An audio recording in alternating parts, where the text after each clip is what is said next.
Your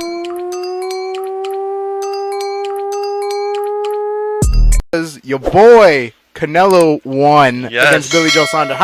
What was the experience? What were you feeling? And how was the fight all around? Two boxers in their peak. At their peak, yes. Not someone that's barely starting out, not someone past their prime, in their peak. Champions. Billy Joe Saunders. Have you seen the video? Like Billy Joe Saunders only has like one belt, and then Canelo's struggling to hold all the other belts and yeah. everything. He has all his his crew, his camp, all holding him, and they're all holding him up. And in AT&T Stadium, Cowboy Stadium here in Texas, which I didn't go because I don't know. I prefer watching on TV. Really? Maybe the atmosphere in person. It's better. It's always, but you're not gonna see it well. Well, there's a TV there, but like you're not gonna see it well. You're probably gonna say if you got like a badass seat, you're still looking at people, two little dots fighting each other from. Unless you're front row or the first 5 rows. But then you gotta pay a pretty penny. I can't speak. Pay a pretty penny for that seat, and then. The thing that sucks about that one is sometimes if you're in the front row, because I went to a WWE event years ago here in Fort Worth at the convention center, and we had pretty good seats, and I was all hyped up for it. But it really sucks when you get like a third, fourth row seat, and people are taller than you, and you can't see nothing. Yeah, because everyone is leveled up, right? Everybody's leveled out, so like if people stand, you can't see nothing. You try to stand on your chair, and now you're fucking with the person behind you, or security is going to jump your ass for it. And you're just stuck sitting here like, my neck! Looking at that screen. TV, right? Yeah. You got all the screens everywhere. Like, damn, I could have did this shit at home. Yeah, and I think it's cooler having a party or having a lot of people around, enjoying the fight, because there's a bunch of Hispanics, Mexicans here. Yes. Just everyone rooting for the same boxer, no one different. Yes. And then 70,000 plus, barely over 70,000, which biggest event from the pandemics. Yes. Well, I think it got beaten out by IndyCar. For sure. Yeah, but biggest event at the time. Yes. Which was insane for the pandemic. Which normalcy. Normalcy starting to come back. And former guest, my buddy Chonchito, he attended. And he wants to come back on. I gotta have him tell the story, how it was. But I'm pretty sure I speak for everybody here who's been on. I speak for you and me that we're fucking excited when we saw that Billy Joe Saunders sadly could not continue and Canelo won. Oh yeah, crazy. First 3 rounds, first 2-3 rounds to Canelo for me, which. It's Canelo. Yeah, it was Canelo. And then, like... Billy Joe Saunders tried to come back, too. He was coming back. 4th, 5th, 6th rounds, even up to the 7th round. I was like, oh, shit, Canelo could... is actually facing someone that... Yeah. We're seeing somebody match. We're seeing somebody... A good matchup.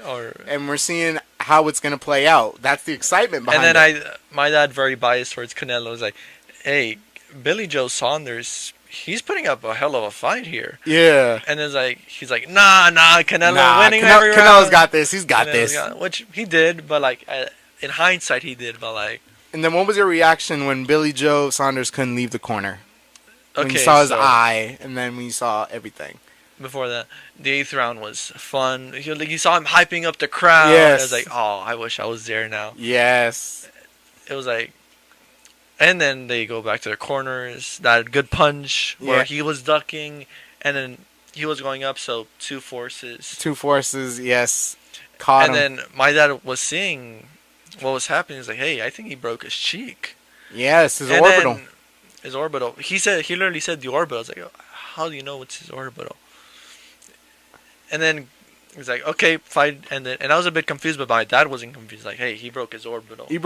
He can't continue. Canelo wins. It's like, and he goes, oh shit, that was intense. Like, it wasn't a knockout, but he broke his fucking eye. Yeah. If anybody doesn't know what an orbital is, this is your orbital. Yeah. He pretty much broke that, and that's like one of the scariest injuries I think any fighter can suffer, and it looks nasty too because your face will swell up, your eye will close if not treated right away and properly. And Saunders was undefeated. Yes, he was undefeated. What a rough way to lose your first fight. I mean, what a rough way, but also, dang, it took Canelo and a broken orbital to put down Billy Joe Saunders. probably got humbled after that. Probably because remember during the fight he was like talking so much shit. Yes. To Canelo. Yes. And then he was doing some dumb facial expressions at the ring. Canelo just does his job. He just does his job. And then we saw a little bit of Canelo's personality come out when that dude was trying to call him out at the presser afterwards. He's like, get the fuck out of here, man. Get the fuck out of here, man. This is my night, bro. This is my night, bro. This is my night. And he's like, who you fight? Who am I fighting? Bro, you won that belt with nobody. Yeah, you fight nobody, man. And then I love his accent, bro. I love his English. People were making fun of his English accent. It's Canelo. He could beat all of our asses. Yes, like let him cuss. Let him cuss like a 5-year-old learning English or Spanish. Like hey, go curse. What happened? What do you mean? You were like, bro, and I thought someone was behind me. I was like, what are you looking at, bro? I don't know, but like, man, that was just funny when he was like, get the fuck out of here, man. Just please. Were you surprised by his English? A little bit, because ever since I was a kid, like all the Spanish fighters, they always had a translator. Yeah. And then you watching Canelo for all this time, he's always had a translator. Almost no one never spoke. Yeah, like at best his English was thank you very much, good night, I love you all. That was it. But then I never really noticed as the years went on that whenever his translator would stop speaking to him, that the translator would just say the question and he would understand it, or he would understand the interviewer and finally give an answer.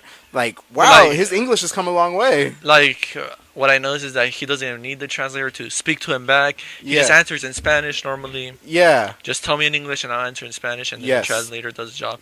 And then during the end of the fight, he was like, okay, let me answer in English. Let me try it once. Yeah, for sure. And, man, you're watching somebody who is in a sport, like learning to be able to talk to a majority of his audience, or like at least a portion of his audience for the first time, and that portion of the audience sees something new in Canelo after all these years. Have you seen that interview he had a few weeks ago? Which interview? I haven't. No. Where they did it in Guadalajara. Really? At his home? I think I heard of this interview, but I didn't watch it. What happened in that interview? He was speaking English for some of the interview.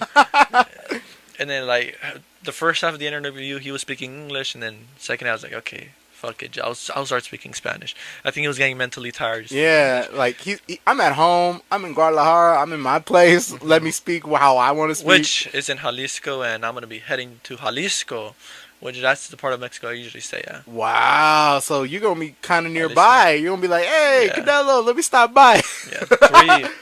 So, it was a good interview. He pretty much said a bunch of how he started boxing, his personal life with his multiple wives, his sons. How it's been a struggle to be away from them a lot. Yeah, so he got personal, and then he showed he had a 4-wheeler dirt thing. He was going 100 miles per hour. God, which he has a Ferrari, he has a Tesla. He knows how to enjoy his money. Yeah. He's like one of the very few people that actually know how to enjoy his money. Yes, and big money too. Big money. And then, how do you feel that Canelo was literally one fight away from unifying the middleweight titles?